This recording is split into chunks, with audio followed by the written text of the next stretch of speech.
What's going on, guys? This is BunnyMuffins. I got to Grandmaster recently using a lot of Kale. I played 4 games of Kale, which I'm going to show you here. A lot of you guys enjoyed the reroll video, which I posted like a week ago, getting to Masters. And of course, I was still playing reroll on the way up to Grandmaster, but a lot of the games I was winning in, they were on Kale. So I'm going to show you guys exactly how to do that in 4 different games. And take a look at my Kale stats before we get into this. As you can see here, my average placements is 3.44, and I played her about 18 games. And look at the win rate, 39%. That is a very, very high win rate.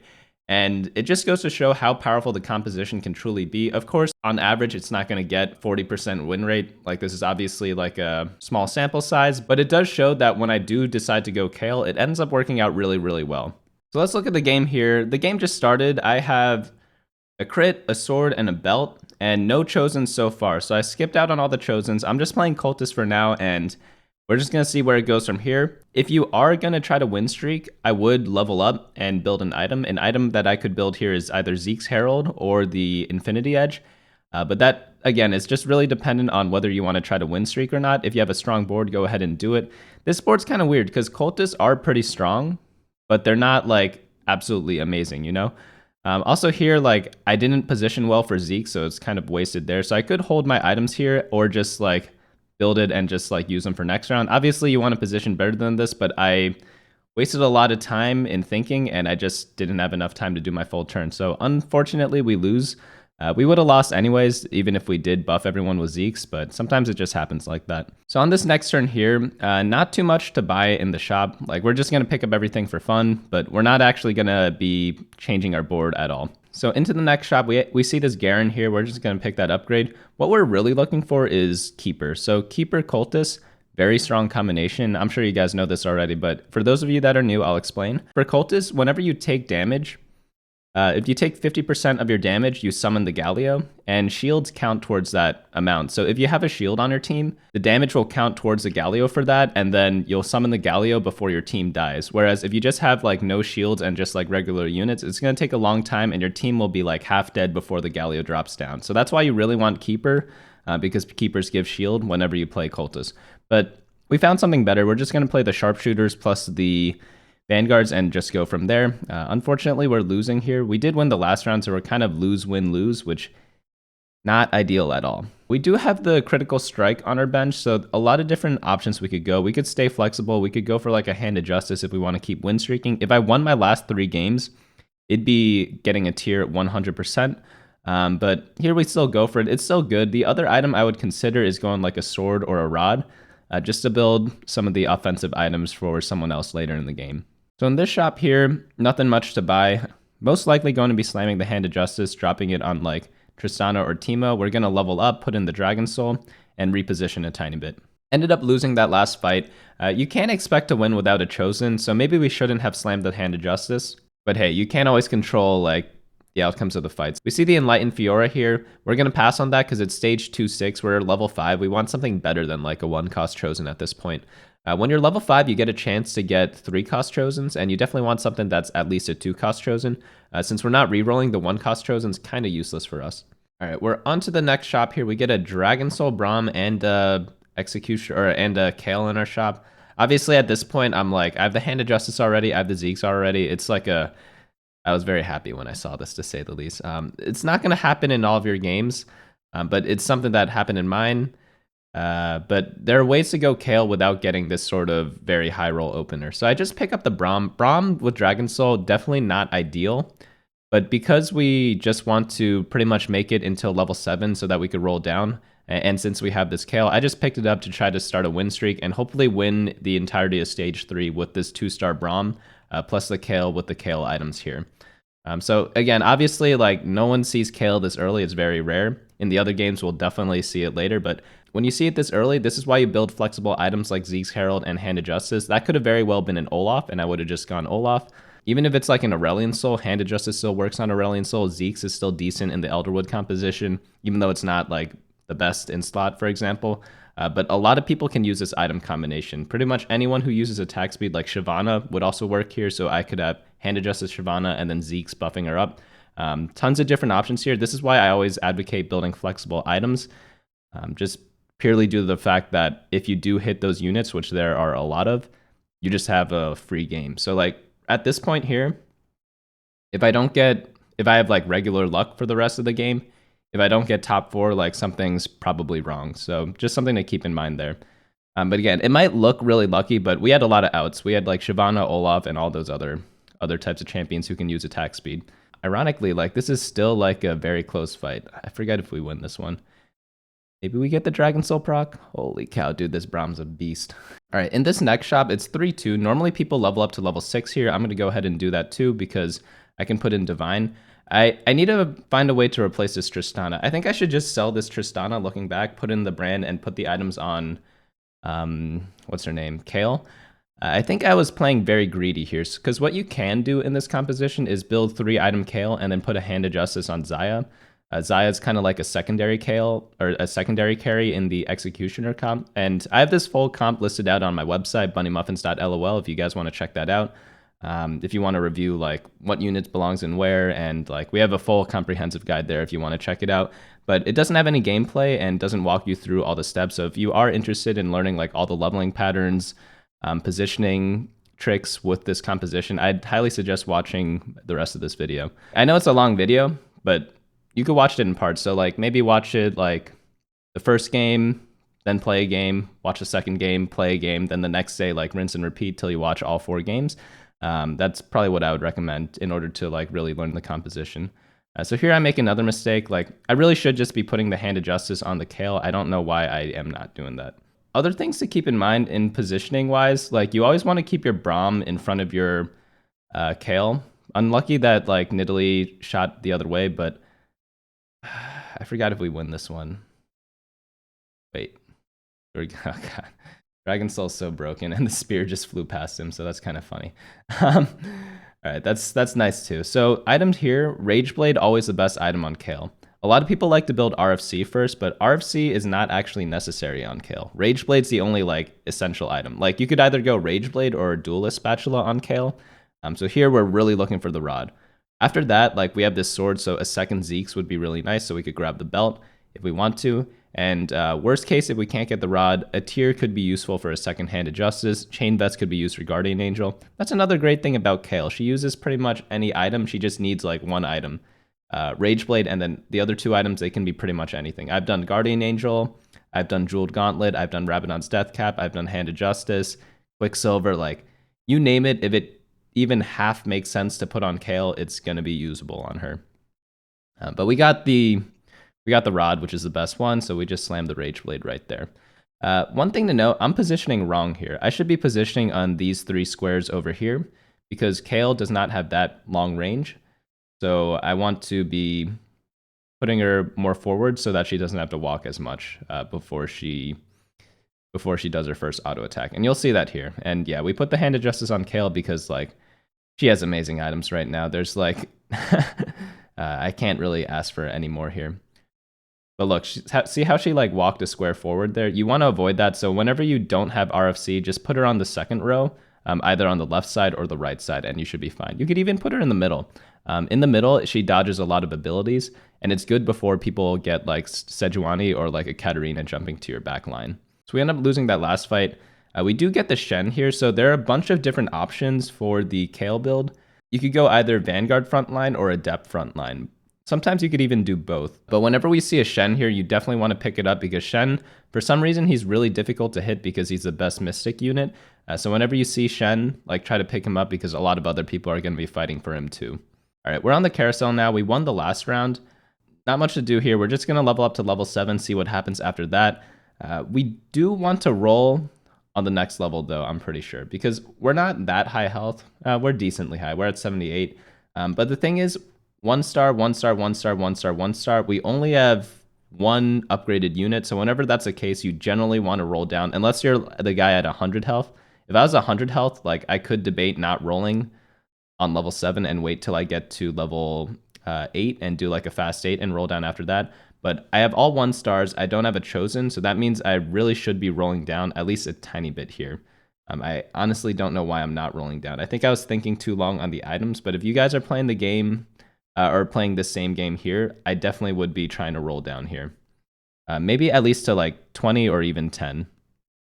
Because right now I just put in a Fiora, and I think that's like a big mistake because, like, again, my entire board's unupgraded, and that means I'm going to take like 14 damage per turn, which is not something you want to be doing. I opt to go for the QSS. I could save the sword for Zeke's Herald, and Rod could be Locket for frontline.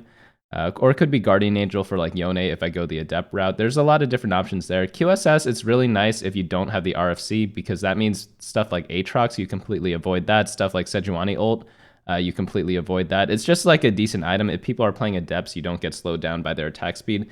So any item you built here, I think you would have done fine. You could even go like Spell Crit. Spell Crit's really nice on the Kayle because she has Executioner buff. Just really nice stuff. So here we go for the 3 Executioner, which is pretty nice. Considering like they did the change before. In my guide, it says not to go for 3 Executioner, but that's a little outdated now and I need to update that. And the reason behind that is that 4 Divine used to be much better than it was before. Or sorry, 2 Divine used to be much worse than it was before, but now 2 Divine is almost the same as 4 Divine. So you don't need to run 4 Divine units anymore. That means you can fit stuff like 3 Executioner instead as like a bigger power spike now. So in a way, they buff the comp. In a way, they nerf the comp because 2 Divine's really strong, but stuff like 6 and 8 Divine is almost useless on Kayle now, in my opinion. It's still playable if you get like Divine spats, but it's generally something I avoid. All right, next up here, we pick up the Aurelia and the Kindred. It's pretty much a no-brainer. It's really all the stuff we're looking for here. So this carousel is pretty interesting. Lots of different options. Belt is probably the best one because we get a second Zeke's Herald for our Kayle, but unfortunately we do not get any of that. So here, like all of these items, I'm gonna be honest, they're pretty bad. You could go like Tier or Negatron to go for the Chalice of Power. That's pretty much all I can think of here. I opted for the Tier because worst case I could build like a Spear of Shojin on someone. Maybe they use their ultimate like a tiny bit faster. And as like a worst case item, that's like something that I can live with. So since I didn't roll before, I'm doing a fast 8 here. Level up to 8, hit the Divine Kayle. Jesus Christ, man. Did I really like have this easy of a game? I guess I did. Yeah, you pick up the Divine Kayle, throw all the items on her.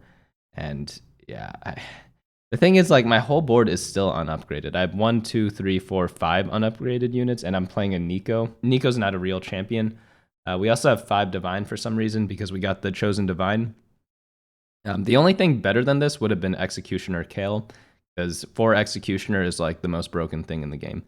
But yeah, look at Divine. It's like at 2 Divine, you get 35 damage reduction and true damage. 4 Divine, you get 10% more. It's really not that much. And oddly enough, we actually lost here. But yeah, Divine trait, you don't need anything past 2. So you look at the Divine units, Kale's good in the Kayle comp, obviously, and then Lee Sin's really good. So you just need 2 of them. Aurelia is really nice to have. So since you have 3 of those already, you could add in something like Jax, or I prefer like Divine Spatula. But in this case, we have the Divine chosen, so we're likely just going to run Aurelia plus Lee Sin and call it a day from there. So this shop here, not much to do. Pretty much just waiting for something better. We did pick up the Vlad to give Siphoner buff, but it's not like that critical to note. All right, so let's see what items we get. We get a Tier, we get a Chain Vest, we get some gold. Okay, so what I'm looking at right now is Yone items. We have Blue Buff and Guardian Angel, which are very, very good on him.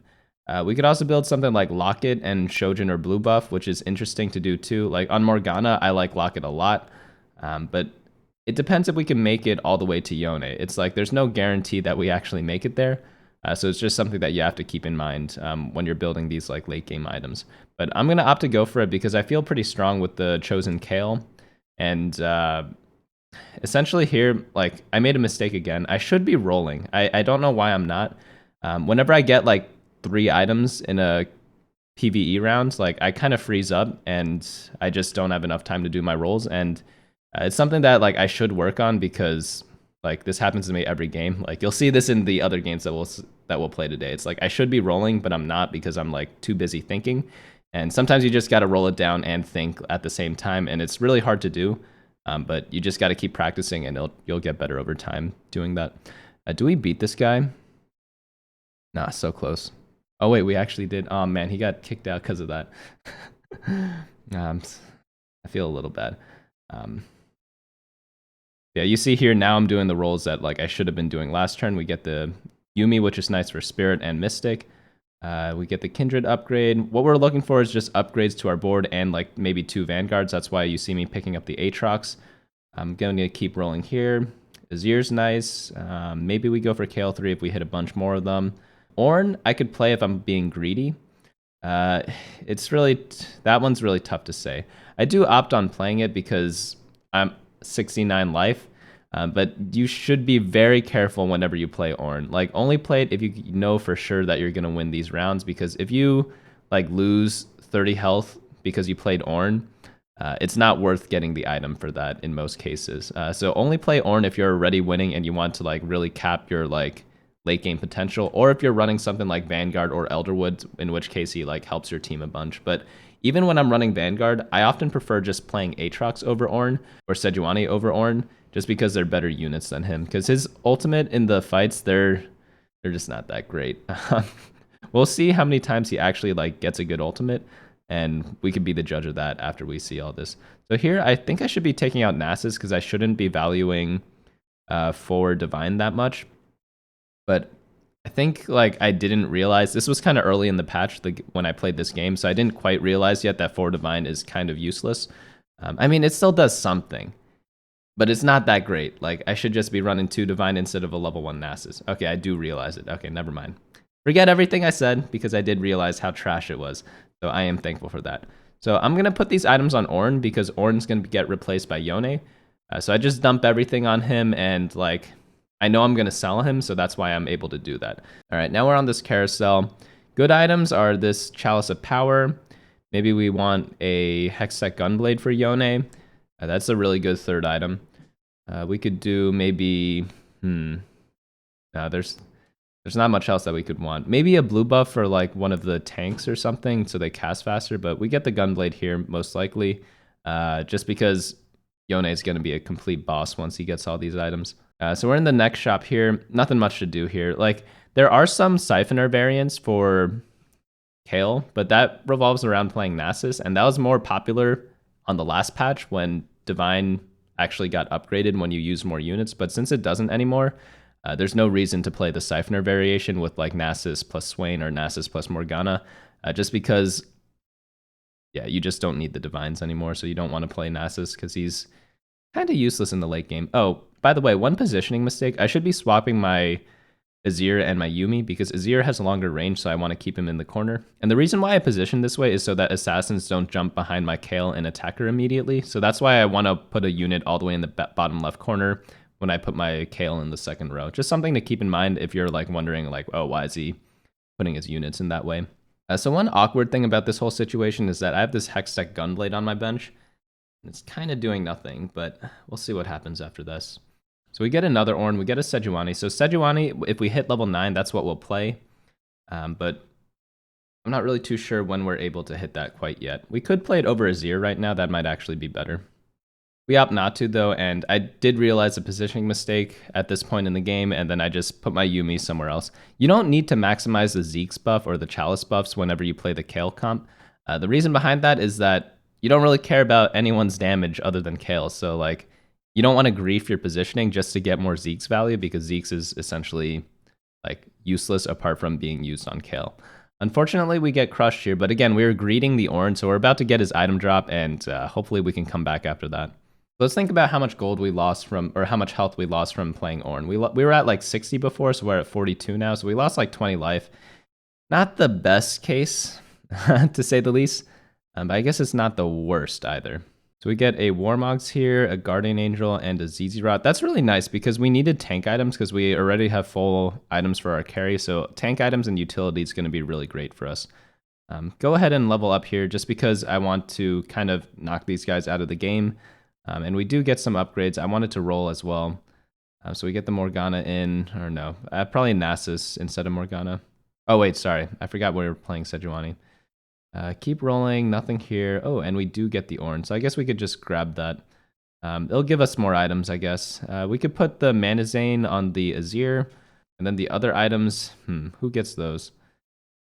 Really tough to say. Maybe the Xayah should get it. I don't think the Kindred should get it. I did put it on the Kindred, but I'm thinking Xayah is the best user for that. Mana Zane's probably Azir or Yuumi, though. Do we end up beating this guy? Ooh, we stunned that Xayah, which is critical against him. Yeah, oh, no. Oh, man, we're losing so much life. It's really awkward. We want to pick up this Lee Sin, too, but I don't know if we have room for it right now. I should have played Lee Sin over the Sejuani, maybe. I did lock the shop, right? Yeah, I locked the shop. Or I guess over the Udyr. Not Udyr. Azir is good too.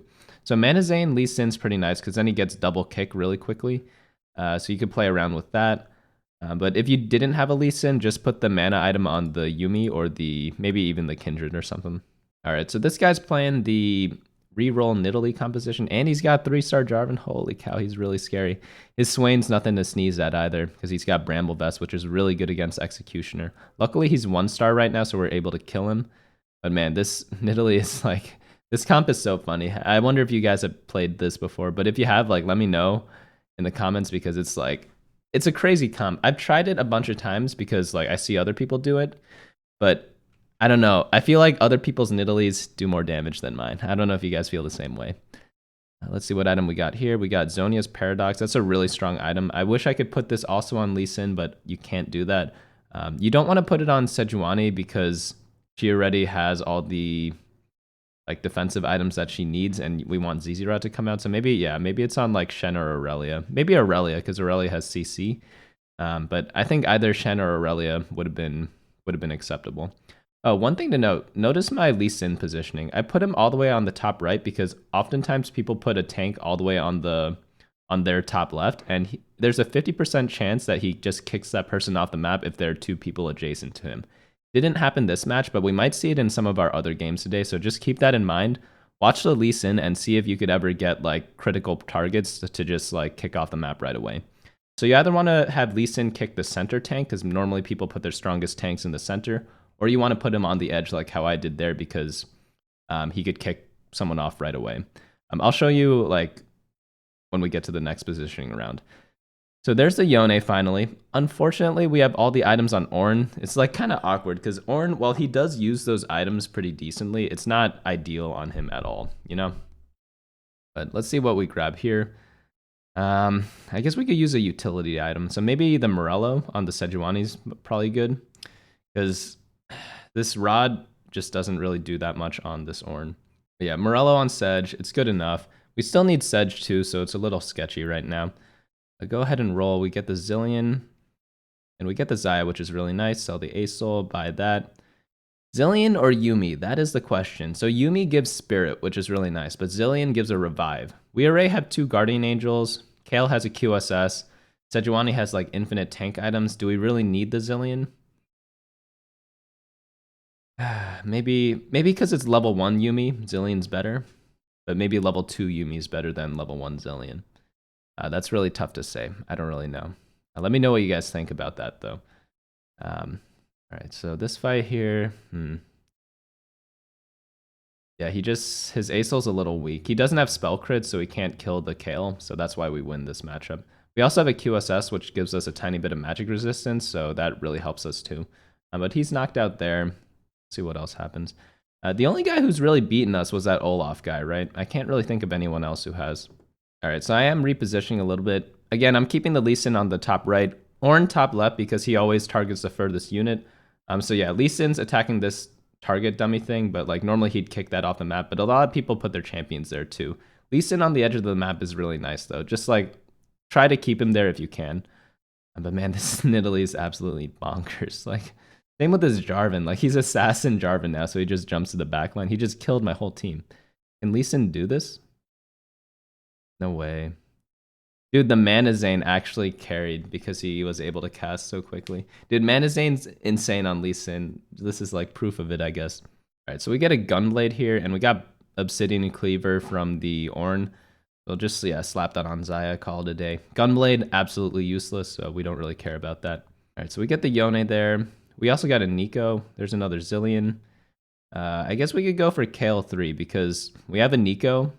We got a lot of Kales, so we could roll to 0. The game's ending soon, so that's why I'm rolling aggressively now, even though there's like a very small chance that we hit the Kayle. And again, that's just pretty much because the game's about to end and we're like 3 off before or 2 off before. So you might as well just try to go for it. Oh, one thing to keep in mind, I haven't mentioned this yet, Sejuani, you want her not in this primary center. Like, you want her in the front row, but like a little offset to the side. So either like 1 square to the left or 2 squares to the left, or 1 square to the right or 2 squares to the right. You don't want her all the way in the corners because then her ult doesn't hit as many units. So the way her ultimate works is that she just ults right in front of her, so the circle starts like at the square right in front of her. So whenever she's at like the primary center, she misses the corner unit. So that's why people, when they have RFC in the bottom right or bottom left, they don't get hit by the Sejuani ultimate unless you move her to the side. In those cases, she does end up hitting them. I sell that Kindred just to be able to afford the Lee Sin. We have this new Kindred here. Unfortunately, we have to sell this Kayle to get this Lee Sin because I think we could just knock this guy out if we do it this way. So yeah, just that on him, that on her, and yeah, this Xayah's looking pretty funky too. I wonder if she's actually healing a lot. But let's watch this fight. I always got my eye on Lee Sin and obviously the Kayle too. Wait, is Assassin Swain? I'm so confused. Oh man, my Xayah did nothing actually. Oh crap, he destroyed me this round. I do not remember this at all. Maybe I should have kept the Nico for the Kayle for the Kayle 3 possibility. Because if I roll down here and see a Kayle, I'm going to be pretty disappointed. Let's see what this last Ornn item gives us. Pretty much going to decide the game right here. Randuin Sanctum. At the start of combat, all adjacent allies gain like some resistances. That's probably really good on the Kindred because she has the Zeke's buff, so I'm going to be putting everyone next to her. Oh yeah, since he's Assassin, I'd opt to move to the back row. Just because, like, I'm scared of this Swain, right? So that's why I do it that way. He's going to jump to the back, and hopefully, like, the Xayah doesn't die, like, immediately, like how she did the other game. I'm not really too sure what she actually died to, but she died to something. We kicked the Sejuani away, which pretty much decided the game right there, because we don't get our whole team stunned. And after that, it's pretty much cake. So, yeah, that's the first game. I forgot what LP this was at. Maybe this was at, like 20 LP? I don't remember, but we'll see after this. Oh, wait, we could just look at the end screen. So we were at 44. Or we gained 44 from this, so we're at 87 now, so we were probably at 43 right before this. But yeah, hope you guys enjoyed that. Let's get on to game 2. We have 3 more games left, all Kayle, and all these games are really different. I know this one was kind of high roll, but like I promise you, like some of them weren't, and again, I only go Kayle if I get like great starts for it. All right, let's get on to the second game. If you guys just got here, we're doing a lot of Kayle games today, and if you guys are new, go ahead, like, and subscribe. I'm going to be coming out with a lot more guides in the future. I am, after this patch, starting like next Wednesday, I'm going to do like a unranked to master climb on a different region. I haven't decided yet, or sorry, unranked to diamond climb. Maybe I'm going to be doing either Brazil, Latin America North, or Latin America South, just because the ping's going to be better. Maybe I should do one. Maybe I should do a region where I have like horrible ping, maybe like OCE or something like that. But yeah, let me know down in the comments like which region you want me to do the unranked to diamond climb on, and with that video I'll do like how to get to diamond guide, essentially similar to what I did in last set if you guys watched that. But we got the cloak here. Terrible starting item. Not terrible. It's not the best. It's not the worst either, but it's bottom percentile. You know, it's like maybe it's a third worst item right now. Only like tier and maybe like belt is worse, I think. So in this starting shop, no chosens, nothing really worth to pick up. Vanguards are decent tanks in the early game. I don't even consider brawlers like early game tanks anymore. So I only go brawlers if I am trying to do like a Shyvana build, which I could be doing, but I end up getting the Shyvana later. So I'm not going to commit to the comp by buying the Maokai and the Tahm Kench here. On to shop number 2, Garen, Yasuo. Maybe we could do some sort of Yasuo game from this point. That's what I'm thinking here. Because we have the cloak, and that builds a Quicksilver Sash, which is pretty much essential on Yasuo. All right, so new shop. Now the game started. No chosens yet, so it's a little suspect. I end up building a Runons here. Wow, did I seriously build the Runons here? So the reason why I mentioned this, I had a game today. This game was played like maybe 2 days ago or 1 day ago. But I had a game today where I built a Runons and immediately regretted it. And so I shouldn't have made that mistake because I should have regretted it doing it here. And essentially, I'm just like repeating a mistake for no reason today. And that kind of makes me a little disappointed. But I'll explain in a second why it's a mistake. So right now we have like no board. So we can't win streak. So why are we building an item if we can't win streak? We might as well go super greedy. We don't know what comp we're going yet. At this point in the patch, I felt like we wanted to do some sort of like Runon's Deathblade build with either Shyvana or the Olaf. But the thing is, we have a belt here. So if we get a sword, we're probably slamming like a Zeke's if we're going one of those builds. So we're never going to actually be able to get a Deathblade.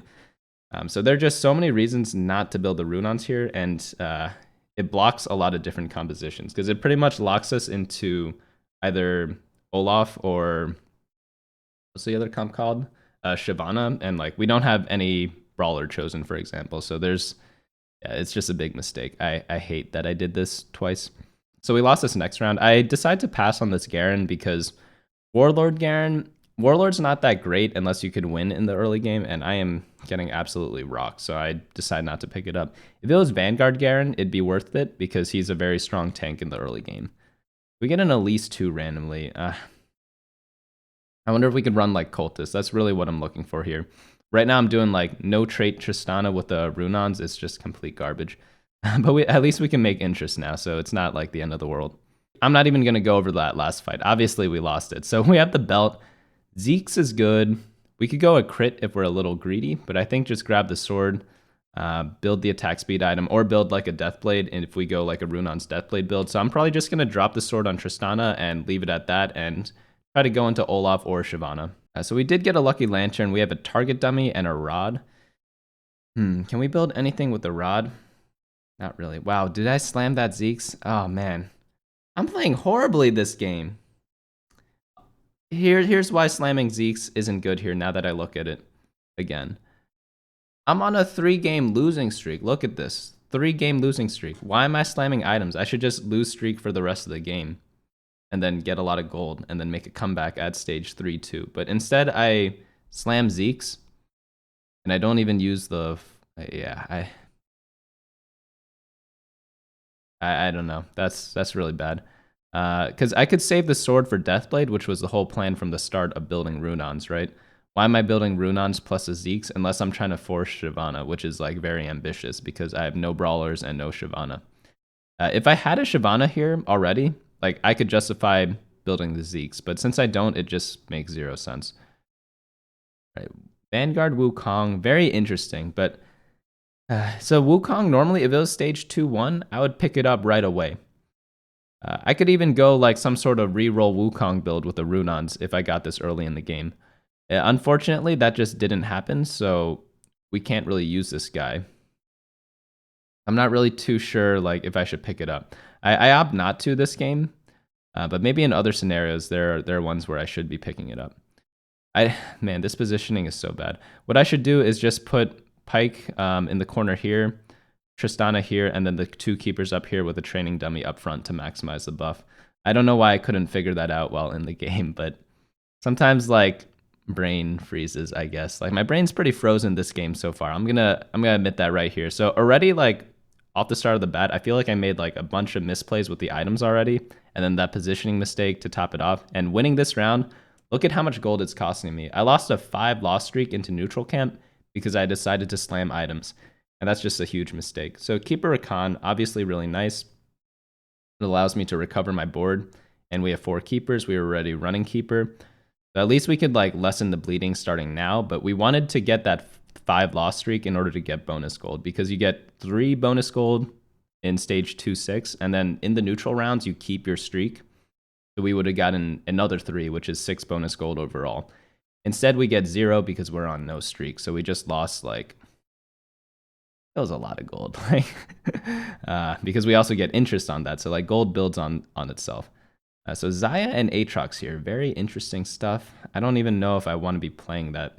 I definitely want to keep the Xayah because with the Rakan, maybe I could do some sort of Aurelion Soul build. We do have a Jeweled Gauntlet here, so I could just like have a dead Runons with a Jeweled Gauntlet for like the 6 Elderwood build. It's not horrible. It's not great, but it's not horrible. Xayah is also a keeper, so we end up doing 4 keeper, 3 Elderwood. Or Probably like not too horrible of a comp.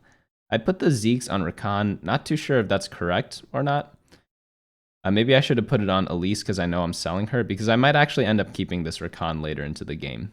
So we just barely lose that last fight by like 1 health. Unlucky, you know. it happens.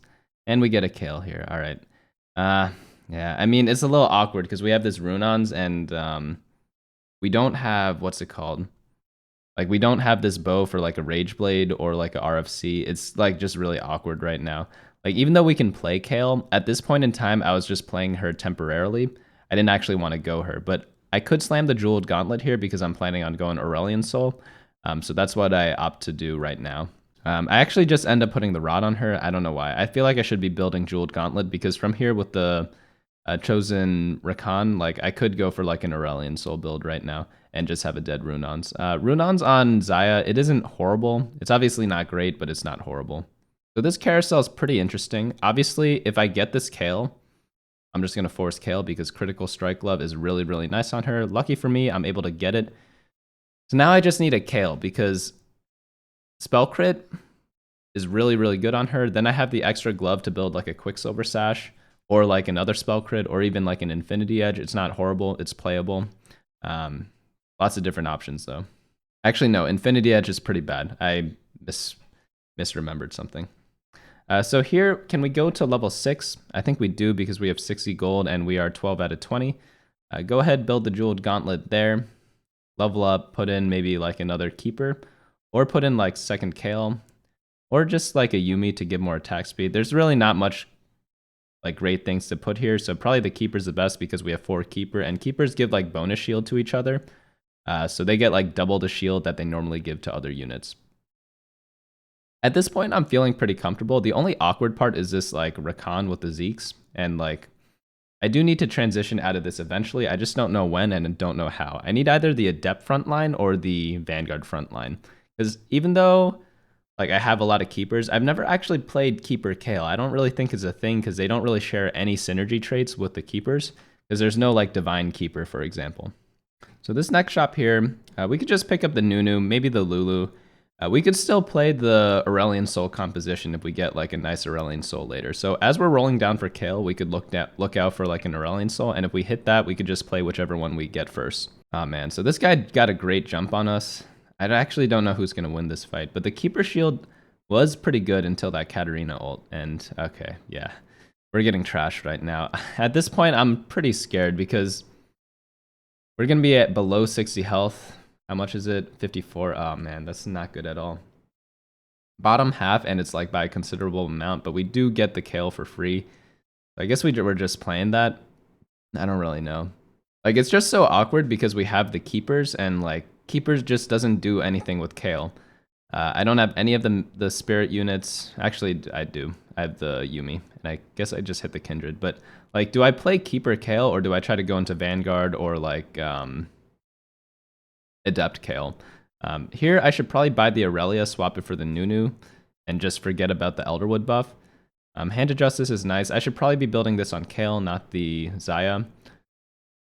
Just because, like, I have Kayle 2-star, you always want to put items on the units that you have upgraded instead of the unupgraded one, so I just don't know what I'm doing here. I'm playing this really badly, but I guess that just shows that you don't need to be playing perfectly in order to get GM, because the players, honestly, they're very far from playing perfect at this level, like very, very far, because I'm making like tons of mistakes. I feel like I'm playing worse than in my Masters video, and for some reason we're still doing all right in these. Obviously these are like cherry-picked games, but like I climbed like 200 LP in a day doing this, so who knows. Does this Vlad beat us? I think he does. We don't have enough damage. All right, so we're in the 4-2 shop right now. Get a new Kindred. Not much else to do here. I have to plan my level 8 out. I feel like at this point, I could wait until 5-1, sell the Chosen Rakan, then roll down for the regular Kayle comp, or just maybe try to go for 6 Keeper. Maybe it works out for Kayle, who really knows. All right, we finally won a fight. We get the Azir here. Do we just go 6 Keeper? Like, who do we need? We need either Elise or Kennen. So Kennen's probably the best one here. Like, Azir plus Kennen would be pretty funny.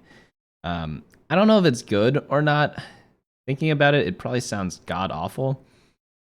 But when you get Keeper chosen, like, why not try it, you know? It's honestly not horrible because we normally run Azir anyways at like level 9. So maybe it's something that could work if you don't have anything better. Because if we don't hit like Sejuani 2, Aatrox 2, I'm just going to keep the keepers in until we do that. So it's something that you can just keep in temporarily and just pray that you hit stuff later in the game and maybe save some gold. So maybe you could go level 9 because of this. All right, so on this carousel here, I guess we could go for more support items or tank items or a bow for Kayle. Quicksilver Sash at this point would be the best, but if there was a bow, I think I would have greeted and just picked up the bow in order to try to get like perfect Kayle items with Rage Blade. But we get the QSS, which isn't horrible. It's just not that great. We really griefed our bow by building the Runons, and again, that's why I regret building Runons, and I made the same exact mistake today in my in some of my games today, so I'm pretty disappointed about that because I made the same mistake twice. Try not to do that in your game. All right, so here we have 2 Olafs. It's too late to go Olaf because we have the Jeweled Gauntlet already. Even though Olaf is what we wanted to do from the start, yeah, you can't fit a Jeweled Gauntlet in an Olaf comp. Maybe Swain can use it, but that's about it. We level up here just to put the spirits back in. We're pretty weak, so that's why I'm leveling up, just trying to get like top 4 at this point in the game. Like the lobby's pretty tight. I don't want to lose like 20 to 30 life by losing 2 in a row just because we greeted the level up. So yeah, you can only be greedy when you're strong, and we're just not strong. Somehow we killed that Samira. I'm actually very impressed. I think, do we win this one? No healing. So we lost like 8 life there or something. This shop here, I realized I was kind of griefing my positioning because Kayle was getting like stuck in the back. So I'm going to do the old positioning that we did in the last game and put the Azir in the corner and the Rakan with the Zeeks in the center there. Notice how I am making the same mistakes as I did in the game right before this too. So it's not just like me making the same mistake days later. It's like 2 games in a row I like mispositioned my Kayle and put her in the bottom right without an RFC. I'm just too used to having RFC, I'm guessing, so that's probably why I put her there, just like out of habit. So whenever you recognize a habit, that's why it's nice to do like coaching sometimes, because sometimes people will notice it right away and they'll like stop you from making the same mistake in the future, whereas like it's something you just never even think about because you're just so used to putting your carries in the corner. Because most carries like Aurelion Soul, Tristana carry, Nidalee carry, like they all have 890 range, but Kayle has 660 range. So even though she's your primary carry, like you just can't put her in the corner. All right, so let's see what drops here. Should I be selling the Elderwood, or should I be selling the Rakan? We get a Chalice of Power, which is honestly pretty big. That's a really good item. So we could put that on the Rakan. But should we be selling the Rakan and trying to go for a real composition? Or should we just keep this, try to go for 6 keeper, and just play for top 4? 2 different trains of thoughts there, and 2 different playstyles. I'm not sure which one's correct at this point in time. It's not like we're missing that much by having this out here. I definitely want to roll down here to get the 6 keeper, which we missed there. I don't know why I didn't pick up Elise. Probably just don't even recognize that unit at this point in the game. But we get the Kennen, lucky for us, and then we get to play 6 keeper. But again, should I be selling the Rakan, try to get a new Chosen? Maybe go for like the regular build with Vanguards, but like I'm just not seeing any Sejuanis or Aatroxes, so it's just not something that I was really keen on doing, because if I replace keepers, I would have to replace 4 or 5 units, and I just don't have those units on my bench. I have 1 Aurelia, and that's it.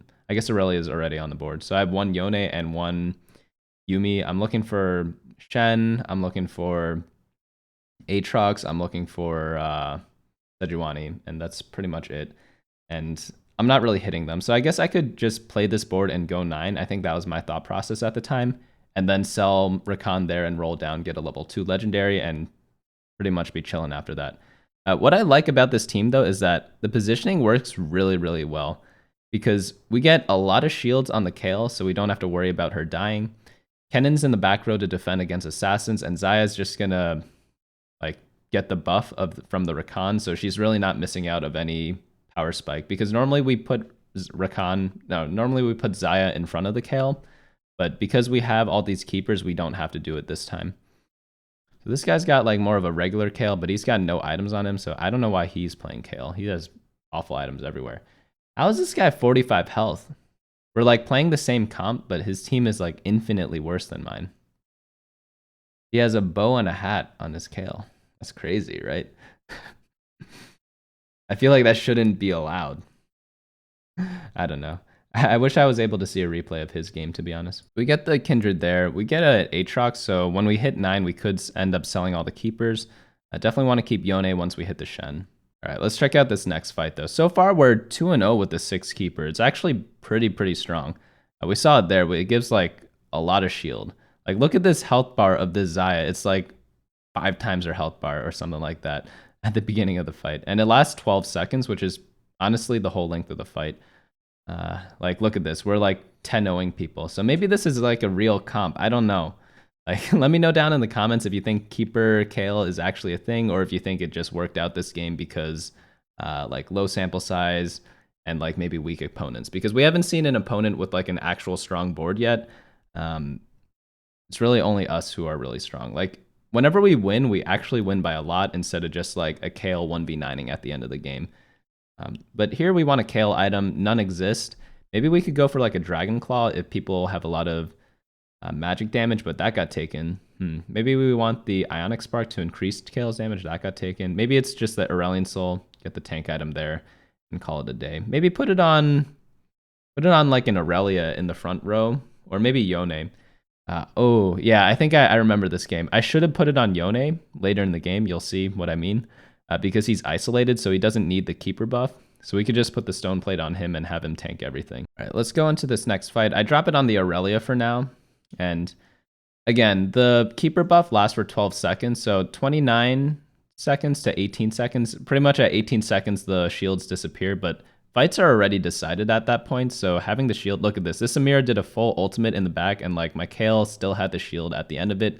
Unfortunately, we still lose because this guy is super strong. He's got Warlord, Samira with like great item, almost perfect item, Nidalee. Oh man, look at this Nidalee damage. 11,000. It's insane.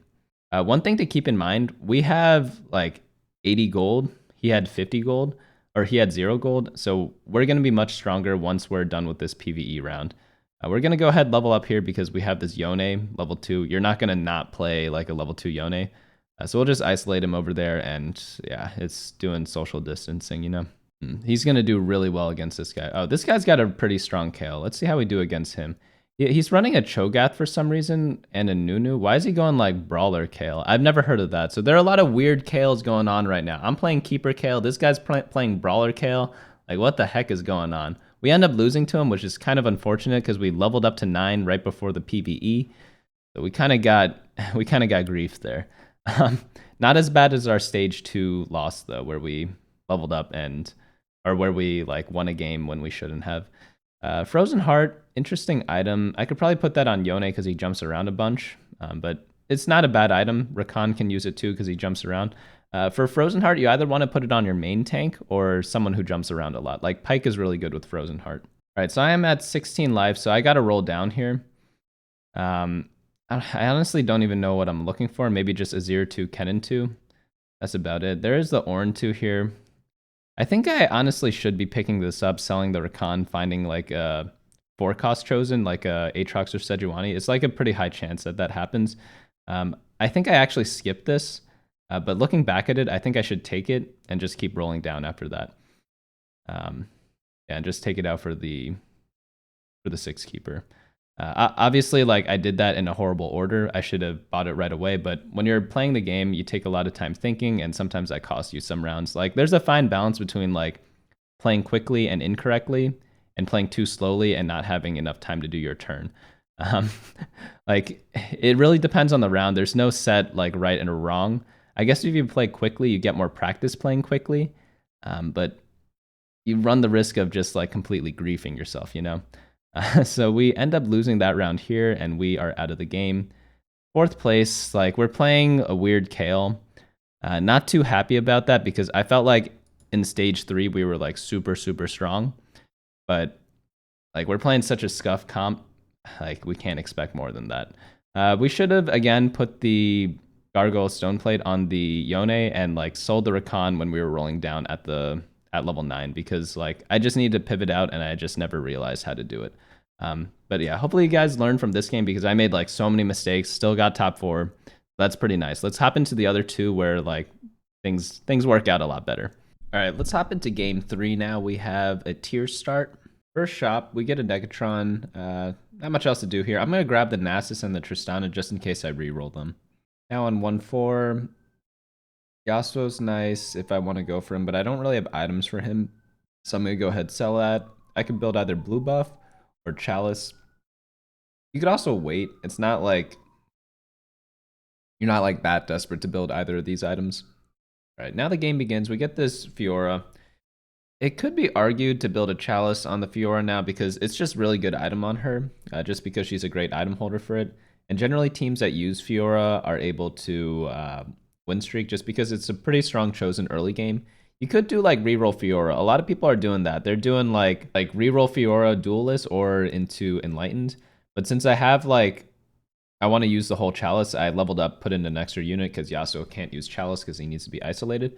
So I'm just going to dump everything on her. Just use her as like an early game like streaking person and then just go from there. I don't know what the better word is. It's like streaking person, like the tempo Fiora or whatever. Like some people might call it that. But she's really good because like she just ults a lot, does decent damage, and yeah, like with Duelist buff, attacks so quickly and then gets the mana back. And then if you have Enlightened buff, she gets even more mana. It's just like really crazy. She ults all the time and no one has enough damage to kill her early. So I really like using her. But here, it's like an awkward spot. I don't really know what the best thing to put is. Probably Rakan or Jarvan are the best to get advantage of that buff. All right, so no surprise that we won the first 2 rounds. Our team's decently strong. It's not like the strongest board, but it's pretty good. We get a Yasuo 2 here. We'll just grab that. Even though we're not going Duelist, we do have a lot of them. We already leveled up, so we can't actually go for reroll Duelist. So what we're going to do instead, just use this, try to make a nice board, and go into the late game with like some different comp. We don't really know what it is yet. With Chalice of Power, you could go stuff like Nico. You could go stuff like Aurelion Soul. You could go Kayle, of course. And there are a couple other comps you could go too. Like even like Warlords can use this. But pretty much any comp that does ability power, so any like non-Zed, non-Olaf comp, but even Olaf can use this item. It's like super flexible, so that's why I generally build Chalice of Powers pretty early. I don't build it all the time because it depends what your next item is, but since I have 2 tiers, I want to use at least one of them, and I'm not going to build a blue buff. Just because blue buffs, it doesn't fit on that many champions. Unlucky this guy's Jax 2, so there goes a win streak, but it happens. All right, so on this carousel, we have a tier. We could go double Chalice or we could go for Hand of Justice. I'm a huge fan of Hand of Justice if you guys are new here. Just because Hand of Justice works in every build, because any champion that does damage can use Hand of Justice. So it literally works on everyone. It might not be the most optimal item on everyone, but because it works on everyone, the overall power level is like super, super high of the Hand of Justice. All right, so we get a Garen 2 here, which is nice. We'll level up, drop him in. And right now we have like 4 Duelists, 2 Vanguards. We got a mix of tankiness and damage, and like a little bit of utility. We have like 2 CC units in there. I really want to play this Janus somehow because it gives Enlighten, so I might actually take out the Vanguards because Fiora really, really shines when she gets the Enlighten buff with the Duelist in the early game. But maybe it should be argued I should just take out Jax and Yasuo and play Nautilus plus like a random unit. It's really tough to say because 4 Duelists is good and all, but I don't know. Vanguard buff is just super, super good. But yeah, just watch this Fiora throughout this fight. She's going to be ulting a ton, even though we don't need her to, just because like we destroyed this guy. But like 2 ults in like not too much time, or 3 ults in one fight, that's pretty good. Like top damage, of course. Now the new shop, we have a couple Brahms, a Jax. This turn's a little tricky. I'm not actually too sure what the best things to pick up here are. If I sell the Yasuo, I can make interest, I think, if I pick up like a Braum or something. Or I guess I could keep Yasuo, sell Jax, one or the other. But selling one of them might be better because going for the Nautilus or a Braum, like some sort of Vanguard in the stage 3 is going to be much stronger. I probably should have played Braum over the Nautilus. Normally you want to play Braum if you have a lot of damage, or sorry, if you have no tanks. And generally when you have no tanks, you have a lot of damage. But I actually have pretty decent tanks here, so maybe there's some argument to go Nautilus, but I think in like 60 or 70% of situations in stage 2, you'd rather have a Braum than a Nautilus. Nautilus is better late game, Braum better early game in general. And the reason behind that is because Nautilus has crowd control, so late game, of course, he's going to do better because Braum, he's not going to be as tanky in the late game, so the Nautilus is just going to provide more utility. So I sold off the Yasuo to make 32, and that just guarantees the interest. I'm not going to be playing this Yasuo because I'm not going duelist, so there's just no reason to keep him anymore. In terms of items drops, we got a chain vest and a bow.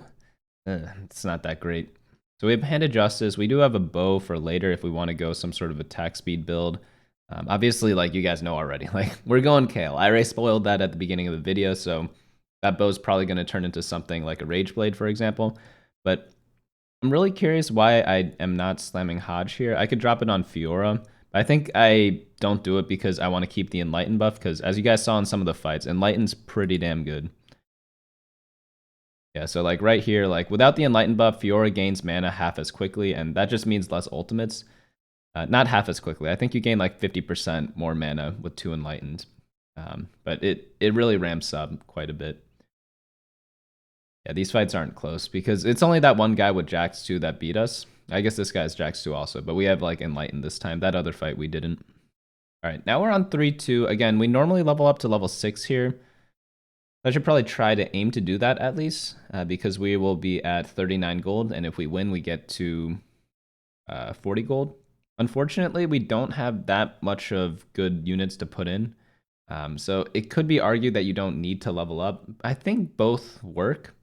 I definitely should be playing this Janna over this Jarvan, though, because that Jarvan's not doing anything. But looking back, leveling up is probably the better play here, just because I'm on a mini win streak. This guy doesn't look too strong, so maybe I get away with not leveling up here.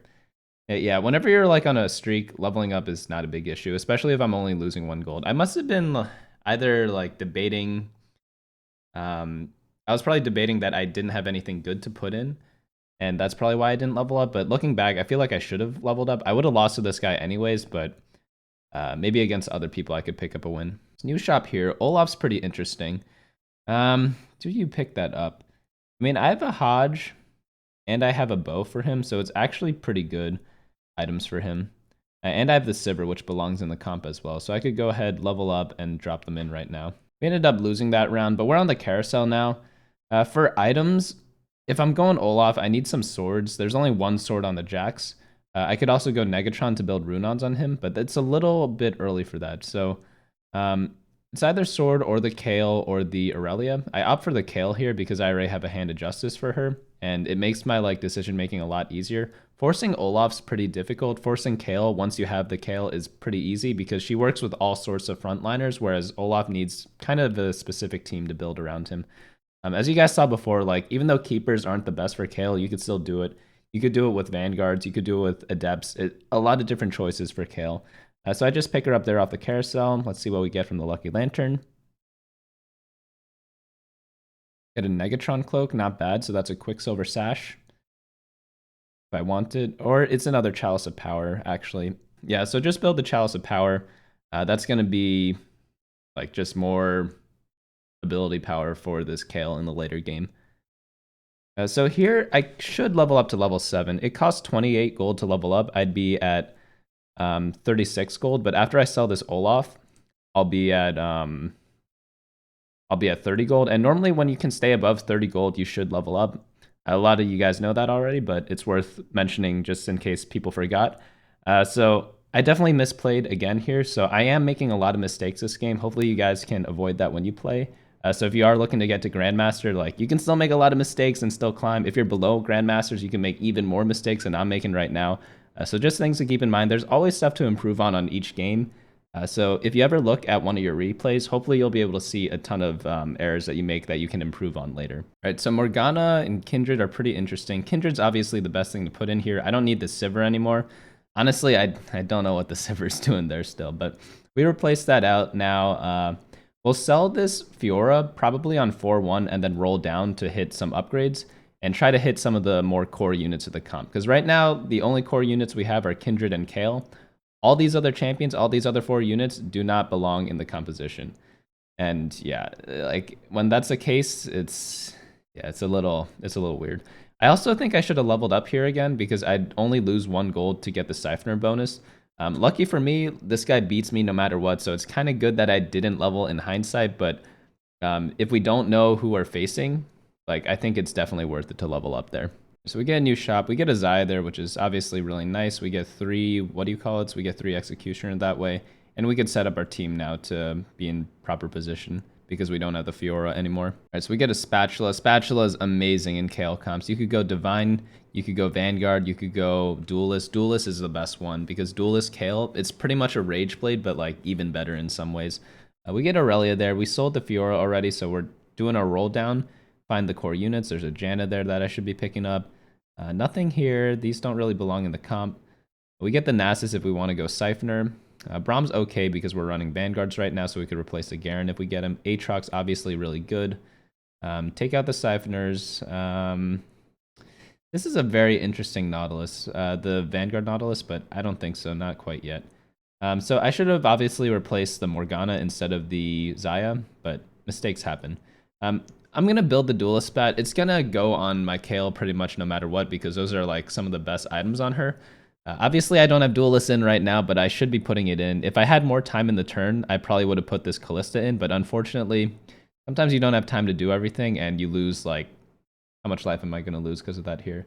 Let's check it out. So we're at 68 right now, and we are at 59. So we lost like 9 life. Maybe we could have lost 3 life, or not 3 life, like 5 life instead, or even just win the match if we had Duelist. But sometimes you don't have time to finish your turn, and hopefully I find like a real Duelist to put in instead of Callista. All right, so we get the Jack, so that's pretty big. Take out the Morgana.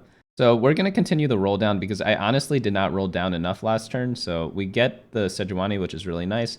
And let me pause this for a second. I always say roll down to a stable board, and people ask what is a stable board.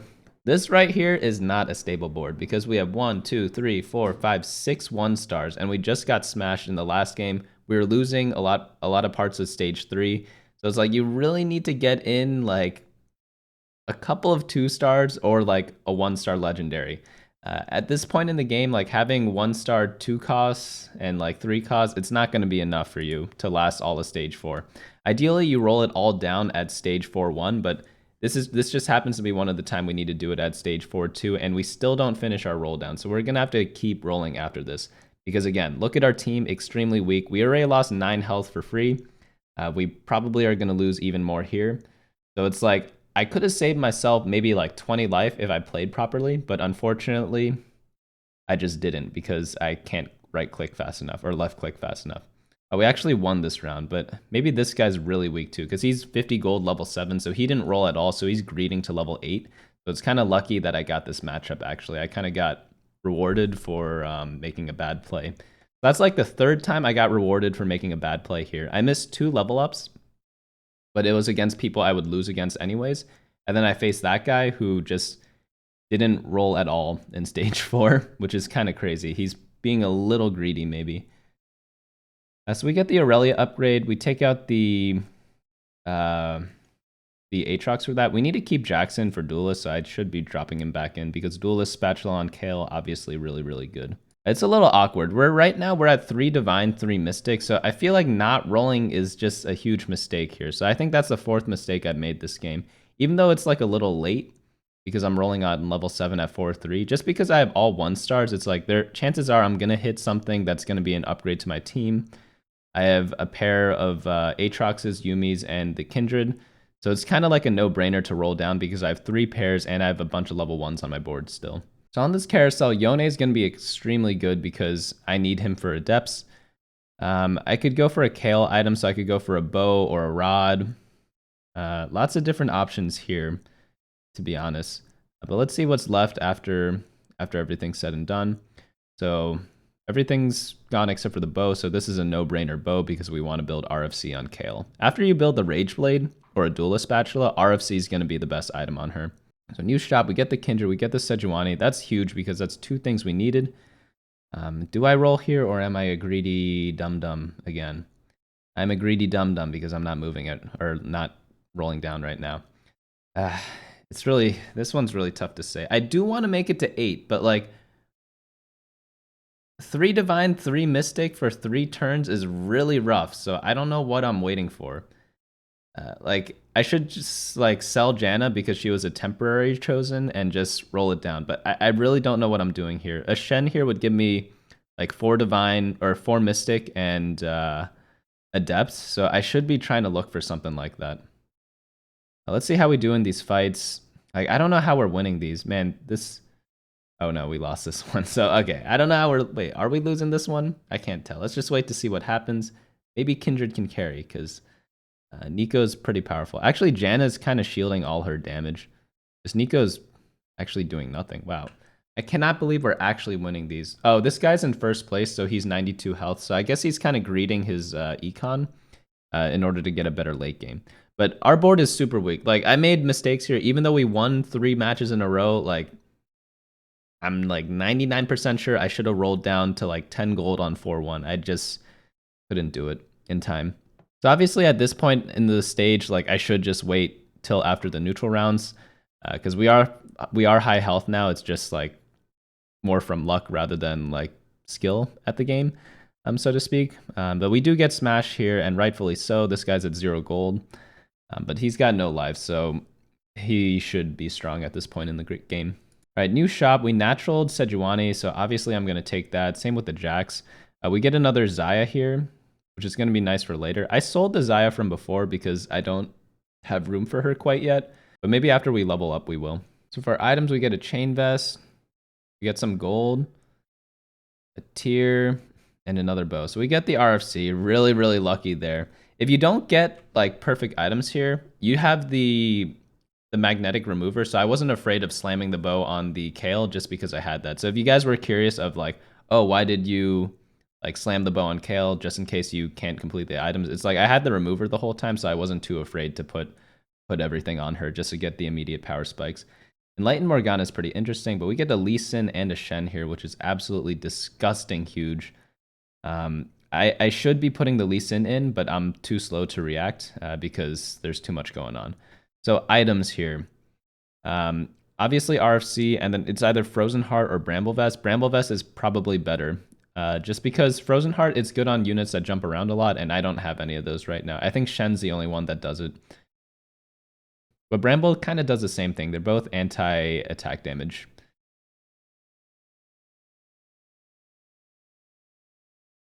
And RFC is really useful. We're on Kayle 1 right now in stage 5, which is really, really sketchy.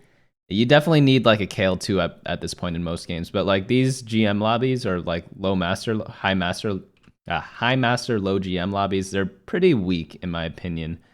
So I'm kind of like getting away with murder right now. So here, 27 gold. I'm really only looking for Kayle now. I can't reliably get a Lee Sin upgrade. Shen would be nice too, but I have no pairs. So rolling here is kind of a debate. It's like you can do it. You can also not do it. I'm not really too sure what the right call is there. If someone has like a very strong opinion on this, let me know in the comments. Oh yeah, and also like as with most of my longer videos, when you do leave a comment on the long videos, do timestamp it so we know which game you're referring to.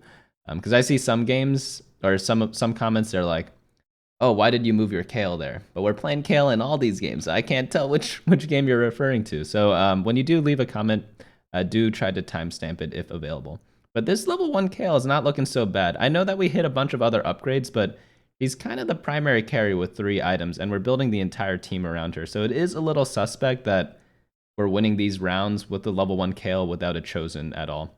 But hopefully we get a chosen soon. So maybe the right decision is to roll because we're looking for chosen. Level 9 is pretty useful. But yeah, it's kind of like a weird game right now. All right, so we lost that last round.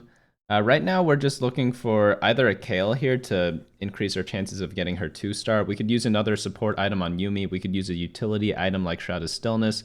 Morello's not bad on Sejuani as like an anti-heal. So there are a lot of different options that you could choose from here. I think here we opt to go for the Morello. Or the Stone Plate. Stone Plate's pretty interesting too. Okay, now we're in the new shop. I think we're rolling down here because we're 37 life. We just went off a loss, so we definitely want to find something good right now. We really need a chosen.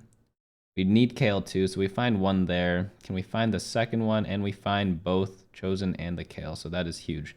This means we don't need to run Jax anymore, which is really, really nice.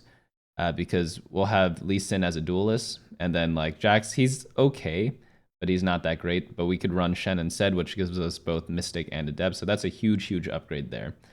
Obviously, Chosen Kale is incredibly big, but we actually lasted through a lot of Stage 5 with only level 1 Kale, which is pretty big in my opinion. I think this was just a case of the other players being really weak, but maybe if I played better in the early parts of Stage 4, that wouldn't have mattered anyways, just because, like, well, if you play better, it doesn't matter if the opponents are stronger, you know what I'm saying? So here, not too much to do. We could look for Shen and Lee Sin. I think I do end up doing that here because the lobby's kind of tight. 7 people are in the game still, so if I lose like 15 life here for some reason, I might be 1 death off in the next turn, or in the next stage if I get like a big loss. So I do end up trying to roll down looking for the Shen and Lee Sin just to get any immediate sort of power spike, because all these guys, they're rolling to 0 because they're on their last life. Luckily, I face a guy who isn't on his last life, so he's at 20 gold.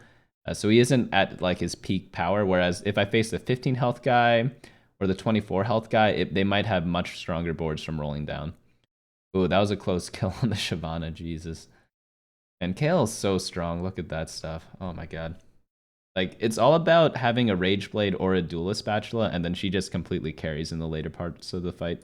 We get a Shroud here, that's really good. Utility items so good late game, so I'm definitely very happy about this. Alright, so here I'm rolling down. We get the Shen, so do we stop rolling at this point because Lee Sin's very difficult to hit at level 8 and it's only 1 unit? I think we do, unless we lose a round. If we lose a round, we're rolling to 0, but we're still alive right now, so I think we just chill until we get the potential level 9 or like find like a unit to put in for level 9. Alright, so we get a nice Shroud there on the left. This guy for some reason has Titans on his Kayle. I'm not really, he's running a Talon comp, I guess. He almost kills our Kayle, but Kayle too broken. And then we demolish him because I don't know what team he's doing. He's got 50 gold though, so he might be a very strong threat in like 1 or 2 rounds when he rolls down all his gold or hits level 9 for like a pretty big power spike. So nothing in this shop. Again, we could roll down for the Lee Sin, but it's really, really risky because it's very low chance to get it. I'm obviously not going to sell this Sejuani. I'm hiding the Shroud so people don't know that I have it. And then I'm going to place her back on the board at the last second. So I see a bunch of people on the top right here, so I'm just going to drop her right there. And when she's on my bench, people can't see the items on her. So it's kind of like a way to trick your opponents out. Let's see if it worked out. I could have waited longer to set her down, but, you know, it happens. We get a great Shroud here because of that, because he doesn't want to move his team. It's a lot of work to move like 10 units, but... oh, notice that Lee Sin kick. Remember how I told you guys about the positioning of Lee Sin to put him on the top right because he gets the top left tank pretty often? I just kicked out a 3-star Nunu with Dragon Claw. That's a direct counter to Kayle, because Dragon Claw prevents a lot of her damage. And just because of that little positioning, I was able to just win that fight single-handedly from that. And again, like, if you don't want to put him on the edge, you could put him directly in the center because a lot of people put their like strongest tank unit in the center of the board. Right now I'm looking for Aatrox positioning because I might need to pull someone away from my Kayle or pull their carries into the center of the fight. I'm also looking for where to put my Sejuani. I opted to drop it there because I think the Brawler player was kind of set up in the middle. Let's see who we end up hitting. I think okay, so we got not that great. It was a decent one. Samira doesn't use mana. Aatrox ult does matter because he gets my Kayle. Nautilus ult doesn't matter too much, but luckily we're able to clean him up before anything big comes from that. Because, yeah, Nico should die from that, yeah. So after this, I think we're top 4 from this. Let's look at the other fight. Oh, top 3, actually. Nice. On this carousel, Giant Slayer is really nice because there's a Brawler player. Unfortunately, I take too long to figure that out that a guy has Shyvana 3, so I missed taking the Giant Slayer. So here, like, just get a utility item. Redemption or Ionic Spark, they're both good. I like Redemption. I'm going to drop it on my Lee Sin or Aurelia because it gives them mana so they ultimate slightly quicker. So if they do end up dying, it at least heals my team, or they get a lot of ultimates off. Both scenarios are very good for me. Look at my gold. I'm at 51, and I'm going to be able to level up soon, and I'm going to do it as soon as possible because the lobby's about to end, or the game's about to end. We face this Shyvana guy. Lee Sin didn't get that same kick that I was talking about because of the unit died too quickly. So a little weird there, but Kayle should be able to clean this up. This Bramble Vest Shyvana does look a little scary because Bramble Vests reduce the damage of the Kayle by a bunch. But luckily we're able, like, look at Lee Sin. He's such a good unit, man. I think people need to be playing more Lee Sin. All right, new shop, nothing to do here. This guy's got such a weird team. Duelist Morgana, so 60 to level to put in an extra Lee Sin. I think I should do it because they're going to be rolling to 0, which means I should do it as well. I don't want to lose a fight and like be on my last life in the next stage. So I think I really should level up here. I don't know why I didn't. A lot of things are easier to see once they already happened. So again, like watching your own VOD, it's a great learning experiment because you don't always play, like you might think you're playing the best when you're playing the game, but there are a lot of simple mistakes that you miss. And yeah, it's like you don't want to miss that next time you're playing the game. Yeah, so definitely leveling there. I think I could have put that guy away and just won right there. Instead, I'm on 23 life, which means on stage 7, it's a pretty high chance that I die in 1 loss. And we obviously don't want that happening. So Hextech Gunblade, pretty useless, but whatever. All right, so we leveled up now. We're going to roll down, try to hit this Lee Sin too. We get a Nazir, which is nice because he is a keeper. And he's just a good unit in general. There's a Xayah if we want it. But I feel like we need to keep rolling down. Look for this Lee Sin. And I don't think he exists. But we do get a Xayah, so that's nice. And then Gunblade on... Oh yeah. Magnetic Remover the Sejuani before the fight starts, so we could replace Shroud. Then now we Shroud his Swain and his Shyvana and his Olaf and his Morgana. That should be the game from there. I know he Shrouded us too, but like his units, they do nothing until they ult. Whereas I kind of spread out more than him. So he had like 4 primary units in the same spot, whereas I had like maybe 3. Maybe that's what helped me win this fight. Wait, I actually lost that one? No way. Okay, disregard everything I said, but yeah, I don't know. I don't know. That one was a little weird. I thought we actually won that one, but we'll have to see. So, yeah, I sell that to replace the Shroud again because I really need a good Shroud to beat the guy. Keep rolling down, try to get this Lee Sin too. Let's see if we hit it. And we don't. It's okay. So now we just Gunblade the Yone and then Shroud someone. Oh yeah, this guy doesn't have Quicksilver Sash, so Shroud actually has like insane value. Move the Lee Sin to the center because I think his Swain was there. We're trying to hit that. And then do the same Shroud again. And hopefully the fight goes different this time. I'm not too sure what the difference is between this fight and the last fight because we actually destroyed him this time. So last fight, super, super close. Maybe the Shyvana got targeted earlier and maybe that's what helped us win. I don't really know. But it's kind of weird like that. Positioning is very complex. It's going to be way too hard to break down that fight to see exactly what the differences were. Because Lee Sin kicked Morgana there. It's not like Lee Sin kicked like Swain off the map, for example. But yeah, positioning can get really, really weird and awkward. You can see that like minor differences, such as like resetting the Shroud, may have helped us win that second fight a lot more. And maybe he made a mistake and he positioned his team in the wrong way and allowed us to pretty much run through him in that second fight. All right, so we're at 172 right now. Let's just jump right into the game. So we start off the game with a, well, it looks like a crit. I like that starting item. I think it's one of the better ones, maybe second or third best. I think Rod and Bow are slightly better, but it all depends on your personal preferences too. So to get to Grandmaster, you need to get to 200 LP right now. And generally there are like cutoffs based on how many players are in your region. But right now it's like just getting 200 LP. So we're at 172 right now. So we either need to get like second or first to make it. So we get a Negatron drop. QSS is going to be good if we do Yasuo reroll. We see the 2 Nidalees here, so I'm just going to grab those, drop the Kench, and move on to the next round. So round 3, we got a Garen. Just going to buy him, place him in there. We'll pick up the Braum if nothing else happens. All right, so we get a bunch of gold there. And we get a Divine Nasus with the Jeweled Gauntlet. So here, I love Nasus reroll. It's probably one of my more favored reroll comps, and I think I showed you guys a reroll Nasus from before. It's super, super strong. He just kind of kills everything one by one and heals up everything. Jeweled Gauntlet being one of the critical items on him. So at this point, I'm like, man, I really want to play like reroll Nasus, right? However, one thing to keep in mind when you're playing Nasus is that Siphoner is much, much stronger than Divine Nasus. The reason behind this is that if you have Siphoner Nasus, you don't need to rely on getting Swain to get the 4 Siphoner power spike. You just need Vladimir and Morgana. So if you do get the Divine Nasus, it is going to be stronger in like the super, super late game if you have all 4 Siphoners, but you really have to get lucky to get that Swain in like level 7 or level 8. because Nasus just doesn't hit the same when he's what do you call it? When he just has 2 Siphoner bonus. So here we just sell everything to make interest at 10 gold. And I noticed something weird here. This guy's also playing Nasus. So I'm a little worried now because he's got a Nasus on his bench too. It's like you never want to contest Nasus, and you never want to play Nasus contested with Divine Nasus because it's just not going to be as strong as the other guy. Again, unless you hit the Swain randomly. But like, I'm not going to rely on that. I'm not going to put my next 30 minutes. I'm not going to waste my next 30 minutes trying to look for a Swain. So from here, I'm most likely going to try to pivot into something else. And what comps can use Jeweled Gauntlet? I know we've talked about this a bunch since we're playing only Kayle right now, but Kayle works, Aurelion Soul works, and Nico works. So those are the 3 comps I'm going to try to go for.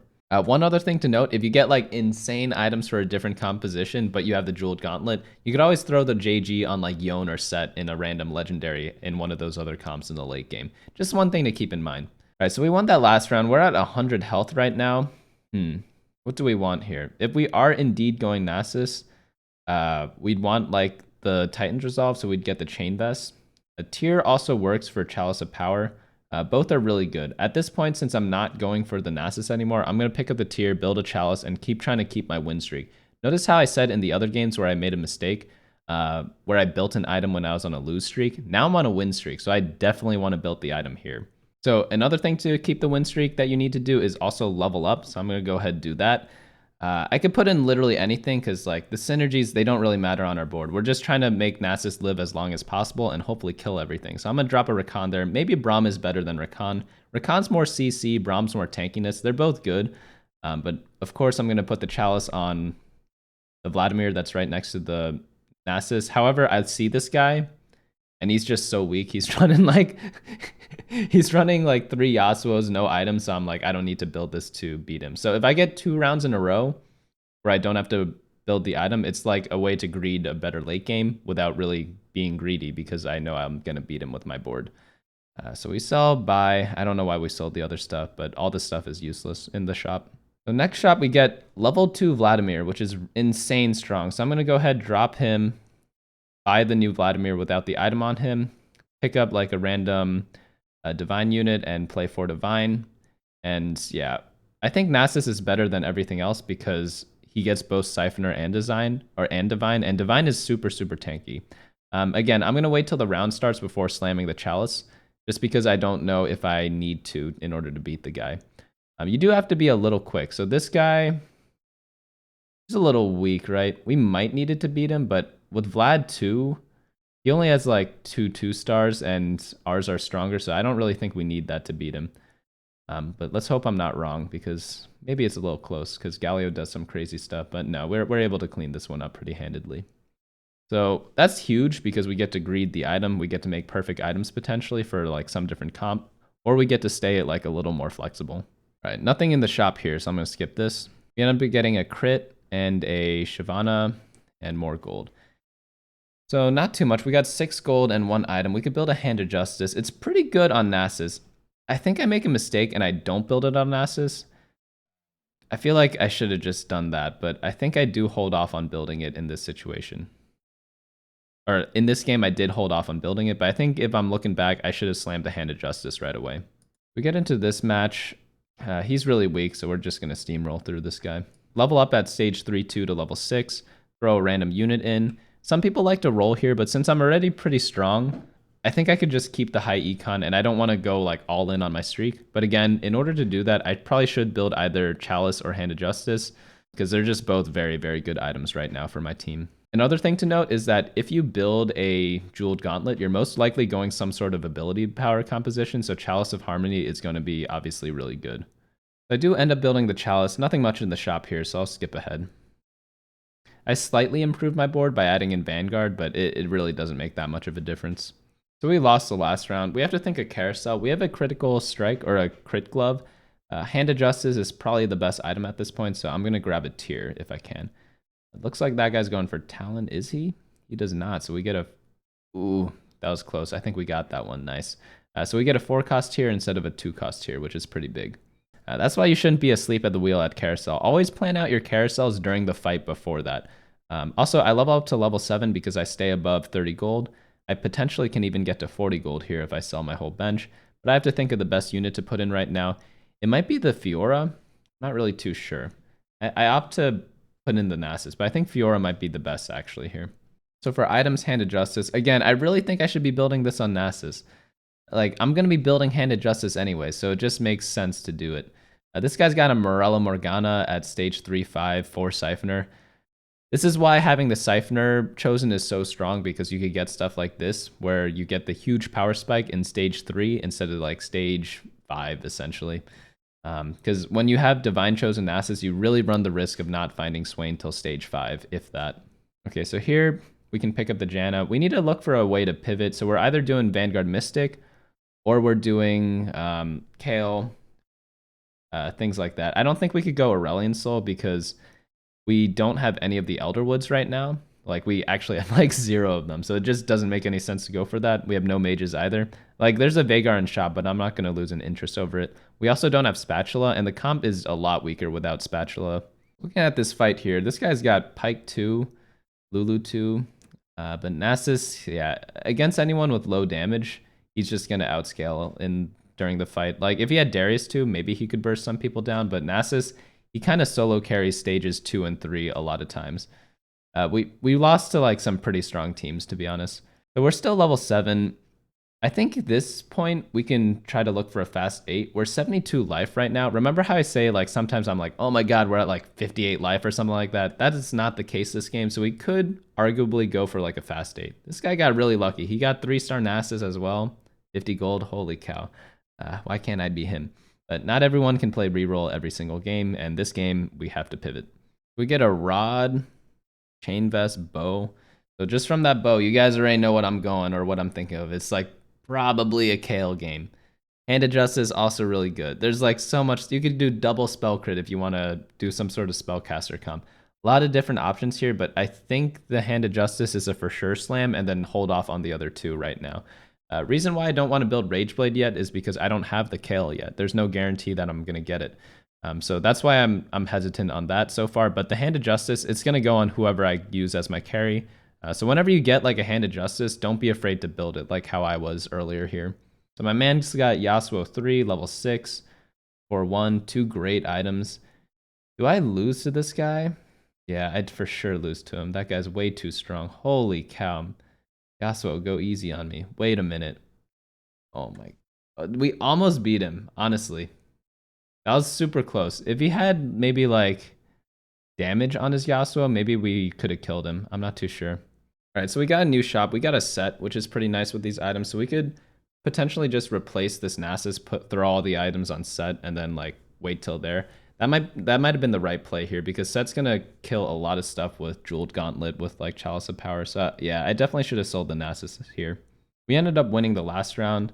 I'm gonna go to level 8 the turn after this because it's like a clean level up, and we're at 63 life. If we lose this one, we'll be at 50 some. We have enough life to win the rest of the game with this huge greed that we had, mainly because our items are so good, and our team is like, because of Nasus's power, even though our board has a lot of 1-stars, he can kill a lot of different units before we, to slow down the bleeding. All right, this guy's got the Dragon Claw. A little unlucky for me. I hate Dragon Claw whenever I'm playing AP comp.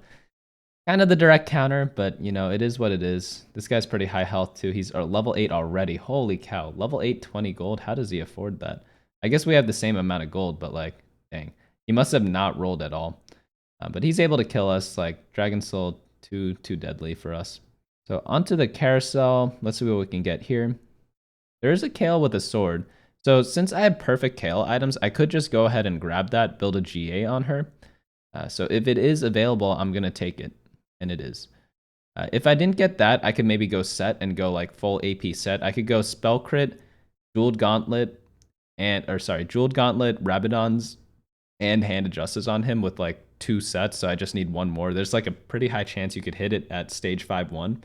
That could have been a very viable option, and so if I didn't get the Kayle, that's probably what I would have gone for. All right, so level up here, pick up the upgrades because they're free, throw in the Kayle, throw in the Kindred because she is like the Executioner, sell the Chosen, and buy all the good units that we normally buy going down, which are Shen, like the Adepts and the Vanguards, and try to get a tank. So Build that there, put all the items on him. I should be rolling more here, but like you guys know how slow I am on the turns. I wish I was faster, but unfortunately I am just not.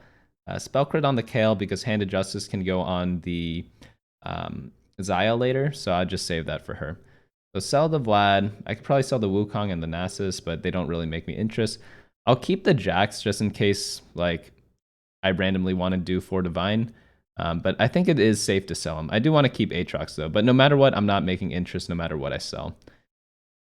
Let's look at how this Kayle does here. The Sivir, no items, kind of easy to kill. This guy's greeting. He's going to go level 8/5/1 with a big roll down. But he has a lot of gold, and he's only 1 off Teemo, so he might actually be pretty strong later in the game. And now we get super lucky. We get Executioner Xayah. That's, I mean, it doesn't get better than that. So here I'm like too excited. I think I was like typing to my friend here. But I still need to finish my turn. Is there any replacement? We're running 3 Mystic right now, so I could, yeah, play Jax over like a Yuumi. I know I lose Spirit, but maybe the 2-star Jax is worth more than the Yuumi. Not really too sure, honestly.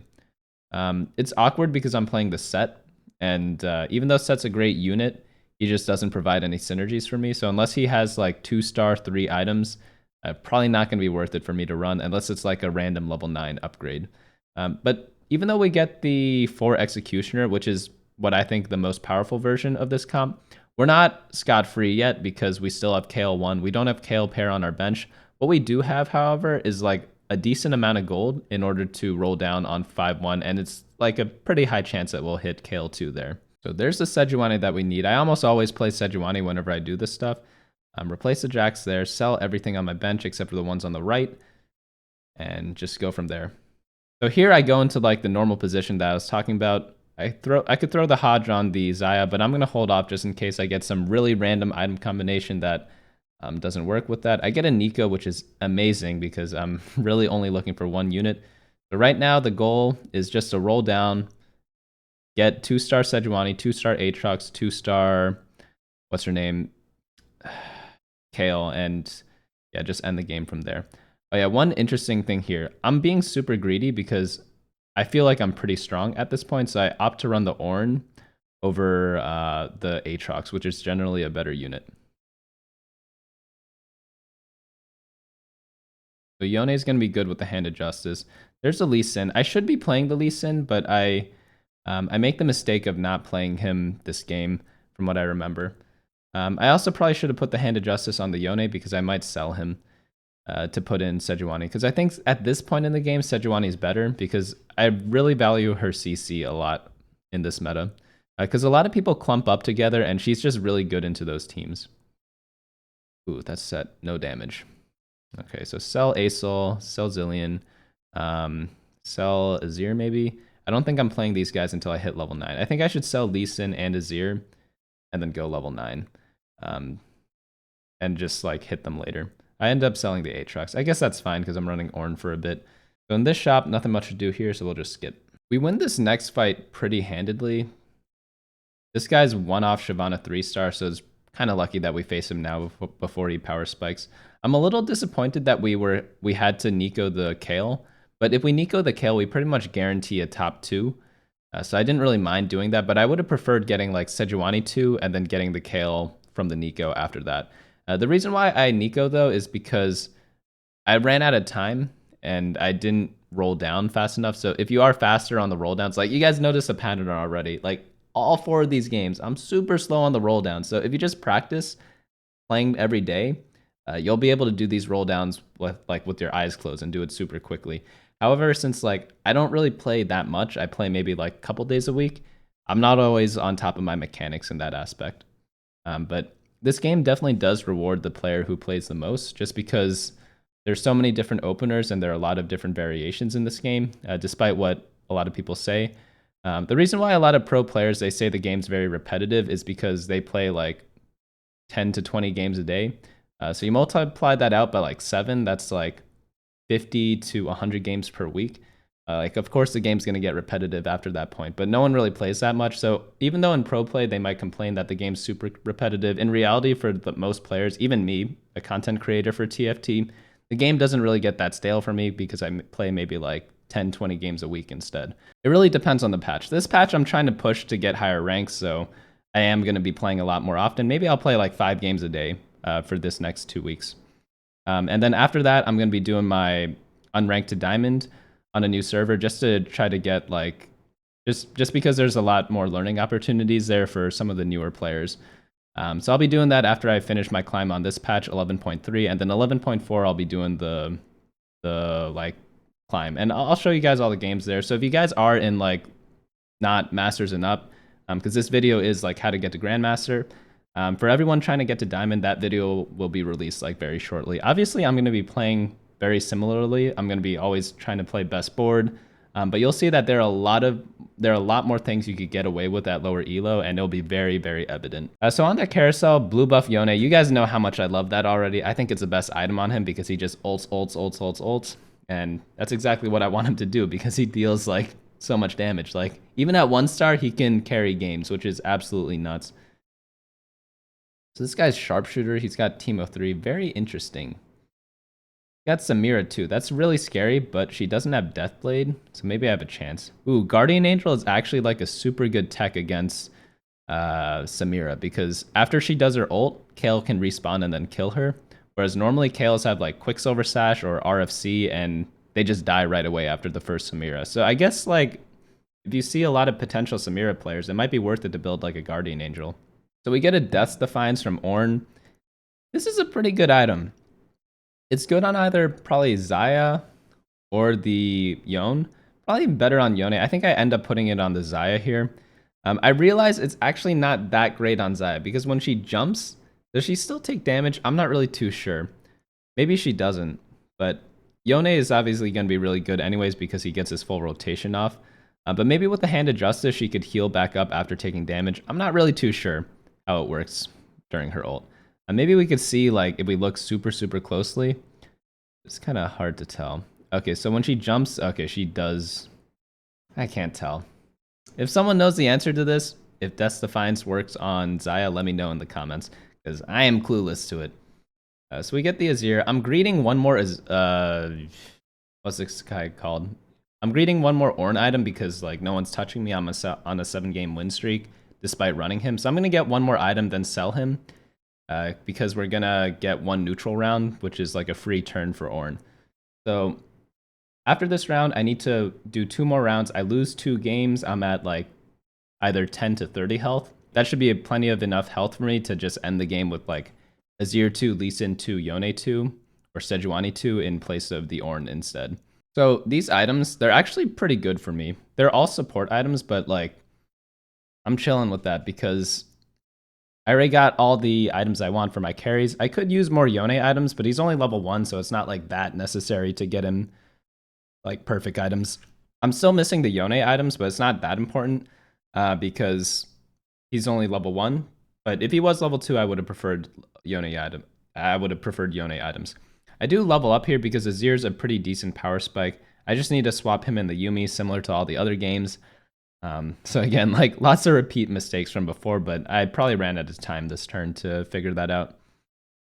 Maybe Lee Sin's better. I know a lot of people play Lee Sin randomly because he's just one of the better late game units. Like he kicks someone off the map, you really can't ask for more than that. He's always going to kill one person, and anything above that is just like gravy on the cake, you know?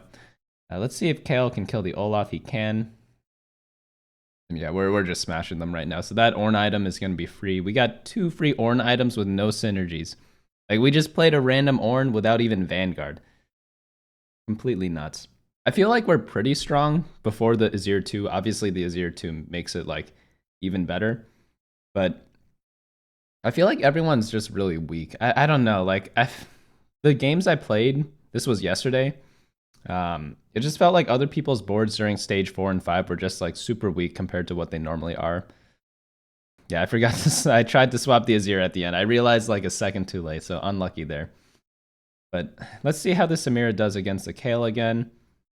Yeah, I'm pretty sure that's just a counter to Samira. Just run a Guardian Angel.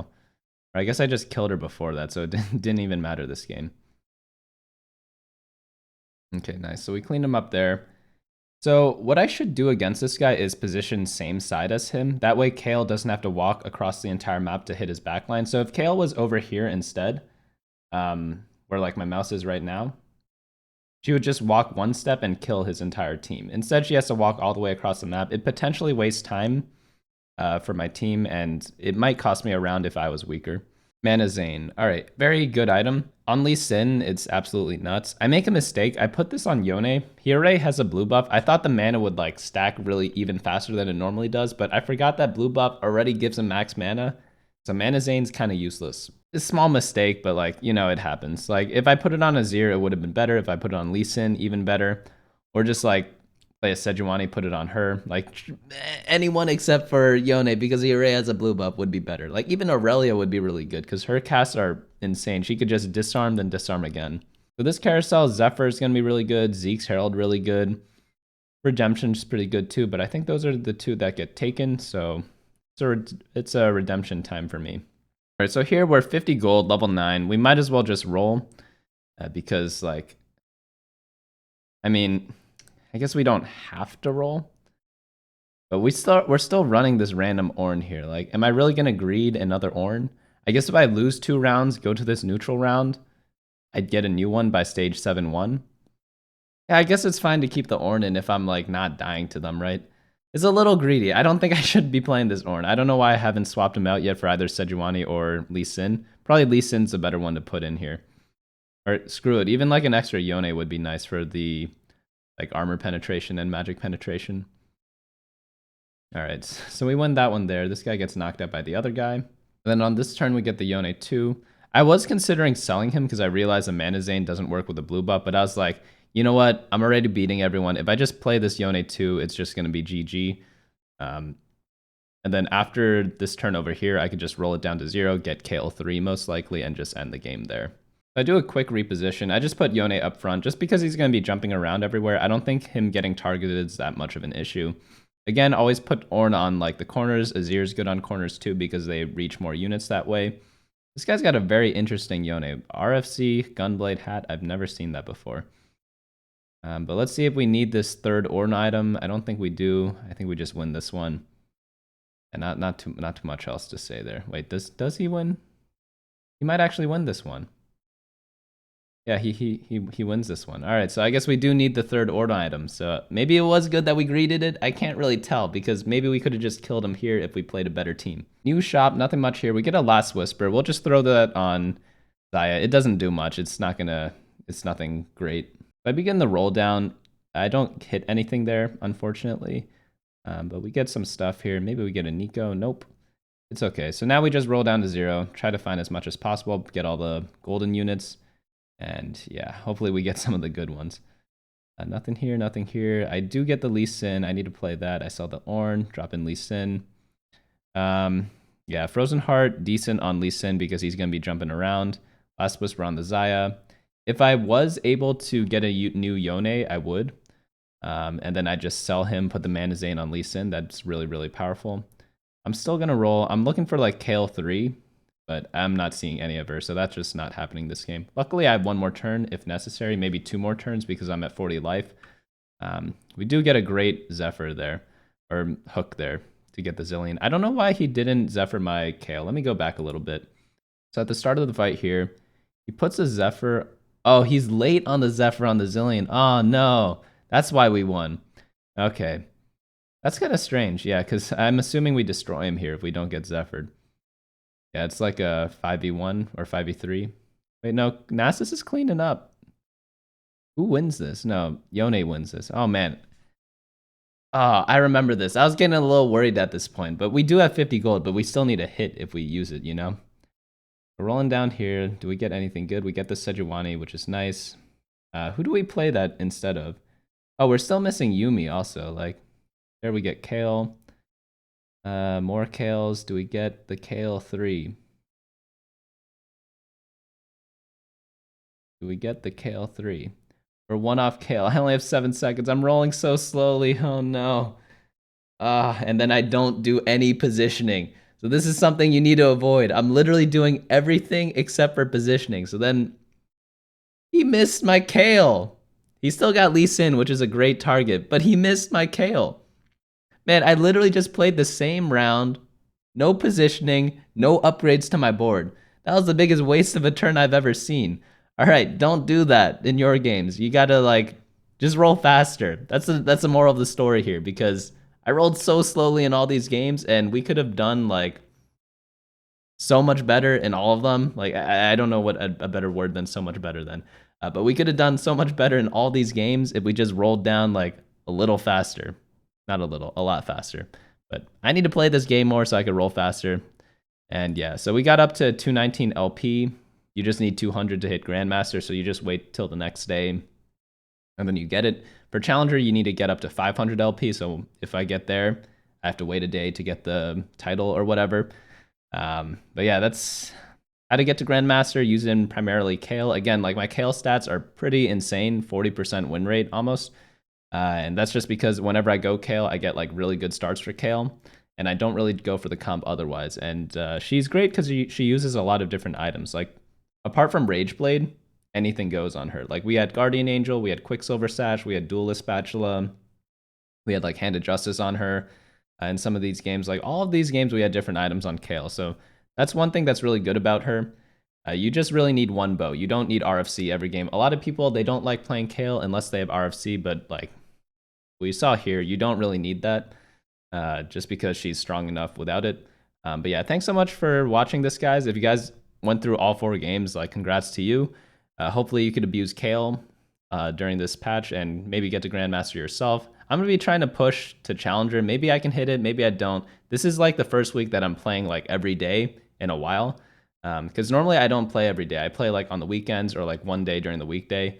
But yeah, hopefully I can reach Challenger, because in the next patch I want to do the unranked to diamond thing. So we'll see what happens though. If you guys like this, go ahead, subscribe, and let me know your experiences with Kayle so far, or if you had any questions on the comp. Again, we have like a guide on it done by like the global rank 2 right now, and that's on my website, BunnyMuffins.lol. But apart from that, this is a long video, so I'll just end it right there. I'll see you guys later.